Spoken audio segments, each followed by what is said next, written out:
La conférence ouest-africaine sur la philanthropie durable pour l'égalité des sexes réunira les principales parties prenantes, fondations, dirigeants gouvernementaux, innovateurs du secteur privé, organisations de la société civile et personnalités influentes de la diaspora, afin de partager leurs idées, stratégies et expériences. L'objectif est d'élaborer des solutions concrètes pour remodeler l'avenir des femmes dans la région et accélérer les progrès vers l'égalité des sexes. Ça a été vraiment l'objectif des discussions de ces 2 derniers jours. Et il y a un certain nombre de pistes qui ont émergé. La première, c'est vraiment d'abord de reconnaître l'appui que les diasporas donnent à nos économies, à nos sociétés, à nos cultures.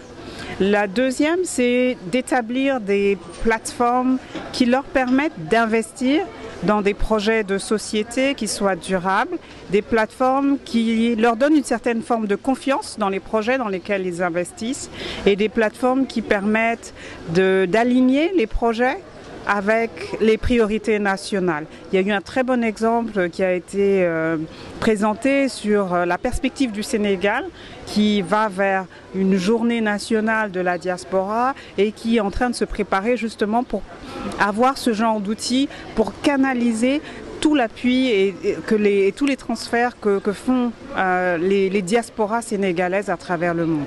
La philanthropie, qu'elle provienne de fondations nationales ou des transferts de fondations de la diaspora, est devenue un véritable moteur de transformation pour le développement durable en Afrique de l'Ouest. Ces flux financiers, loin de se limiter à un simple rôle de soutien, complètent et parfois dépassent les efforts gouvernementaux et internationaux, tant en ampleur qu'en efficacité. Ils permettent de stimuler l'innovation, d'autonomiser les communautés marginalisées et de soutenir des initiatives locales à fort impact. Le premier, c'est de travailler sur la capacité et l'accompagnement des organisations de la société civile. Un des soucis que nos frères et sœurs de la diaspora ont, c'est comment leur argent va être utilisé.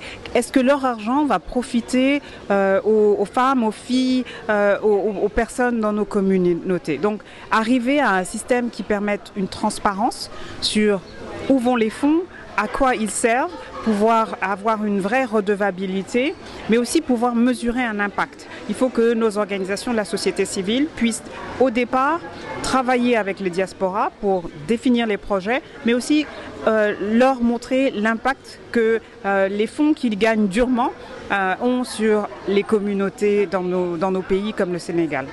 Dans ce contexte, la conférence vise à renforcer les synergies entre les différents acteurs pour une philanthropie plus inclusive et stratégique et orientée vers des résultats durables en matière d'égalité des sexes. Un des points qui a été beaucoup discuté pendant la conférence, c'est vraiment l'inclusion des femmes et des filles. Et on comprend les barrières. Il y a des barrières qui sont liées aux normes sociales. Il y a des barrières qui sont liées à l'éducation. Le fait que beaucoup de nos femmes et filles, surtout dans les milieux ruraux, n'ont pas accès à certaines technologies, qu'elles n'ont pas cette capacité de faire des opérations financières, etc.